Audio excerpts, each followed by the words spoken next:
So welcome to WyeMTB Performance.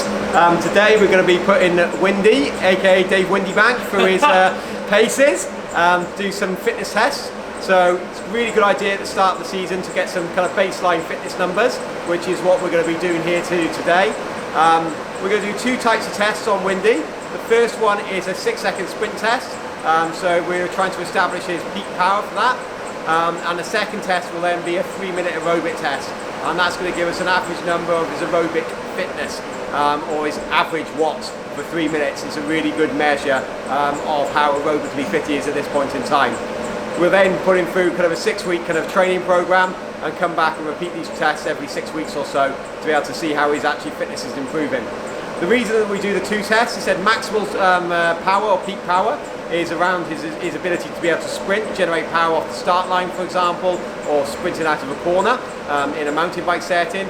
And his aerobic fitness, really, the 3-minute test is really good because actually, again, your average track length in the UK for an enduro race or a downhill race, 3 minutes is about that kind of length in time, and it shows you be able to hold his peak performance all the way through that time period.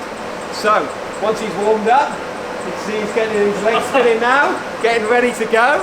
We'll start off with a 6-second maximal sprint test. We'll do this twice because it allows him to be able to get a base number and then try and improve that a little bit on the second effort with 4 to 5 minutes easy pedaling in between.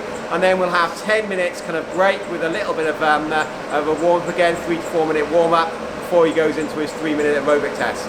So let's get him started.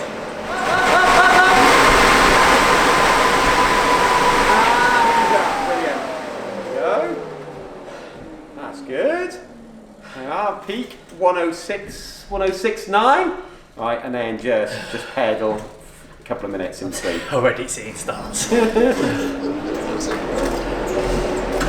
Count you in 5, 4, 3, 2, 1.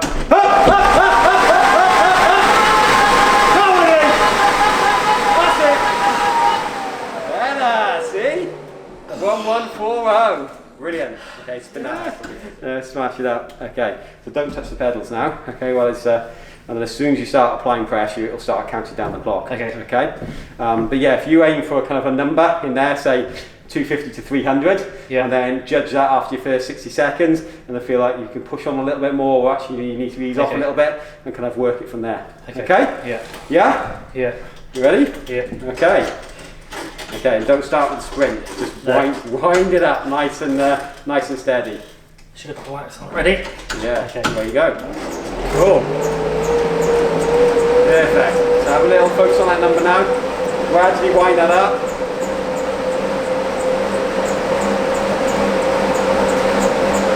Oh yeah, just pick it up a bit more. Yeah. Let's go above 250. Somewhere in the middle, like 250, 275, something like that.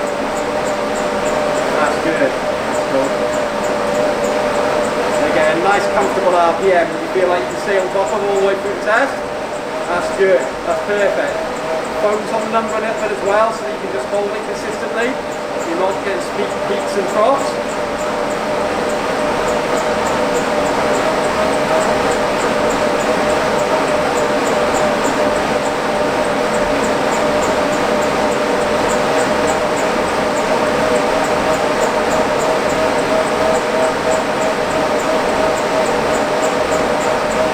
That's it, we're a third of the way through. That's perfect now, okay? That's it, hold it around 300.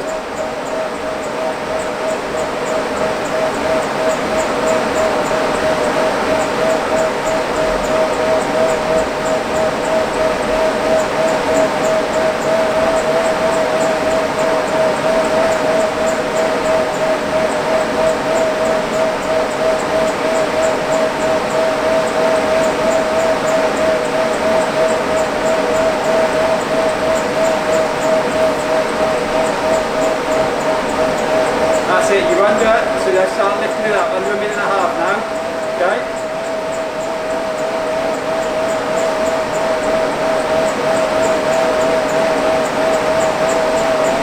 When we get to 60 seconds, that's when we're going to start to empty the tank, alright?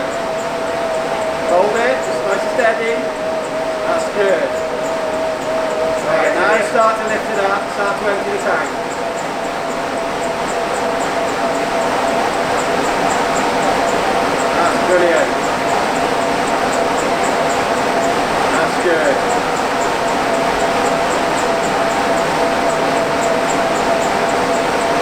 40 seconds.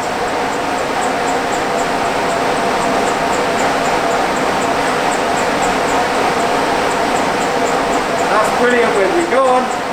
30 seconds. Now you empty it. Really empty. On, that's it. Push it. Push it. Come on. Keep pushing. Come on, that's it. 20 seconds. On. Empty it all out. Leave nothing in the tank. Come on, push it out, Windy. On, up, up. Push. That's it. 10 more. All the way. Let's go. Come on, come on. Hold it, hold it, hold it. Push, push, push. Last couple of seconds. And stop. That's brilliant. Well done. Keep the legs turning. Keep the legs turning. Alright, never just stop dead. Good effort. Okay, let's wind that off. That's cool. Just spin the legs out.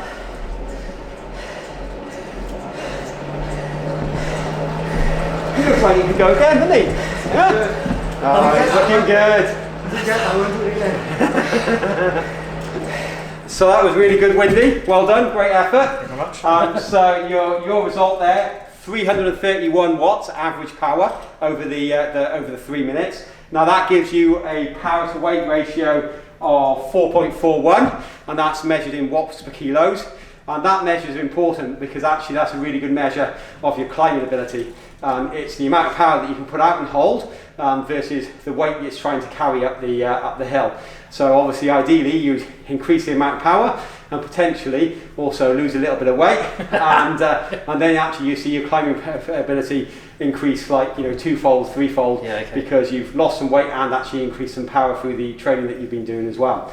That's why kind of there's a big focus for some mountain bikers, cross-country riders and road riders on that power to weight ratio rather than just the power number. The power number is great on a flat road surface. The person with the most power output there is going to win, but obviously as soon as you introduce gradient into it, then obviously gravity starts to have an effect, and that's where the weight number then becomes really, really, really important as well. But these numbers in their own don't tell you a huge amount. Okay, these are great for us because they're baseline numbers now of your fitness. You're coming out of Christmas, good time to be able to do a fitness test. Perhaps had a little bit of time off the bike, a bit of relaxation, a few beers maybe, and then you're able to use them as a benchmark and as a measure of your fitness improvement, both in terms of your peak power number, which is the first one, the 6-second sprint test, but then also from the aerobic fitness as you start to get some more miles in on the bike, start to do some more specific training, getting ready for the guiding and coaching season, where you'll see then your fitness start to improve as well. Okay, but in their own, in isolation, the numbers don't mean a huge deal until you've got a number of test results, and we'd say usually maybe every 8 weeks is an earliest, more like 12 weeks, so we can do kind of 3 kind of almost phased blocks of training with a recovery week, and then retest. So retest in about 3 months time, 12 months time, 12 weeks time, to allow us to be able to then see a real improvement hopefully in your fitness numbers if we're doing the right type of training. Nice. Okay? Yeah. Any questions on any of that? I don't really want to do it in 12 weeks time. Fantastic. Well, it shows you've been working hard, which is the main thing. So well done, and we'll give you a print out of those so you can go away, and then we'll measure how we've improved then in 12 weeks time. Good on. Okay, brilliant. Thanks very much, guys. Yours.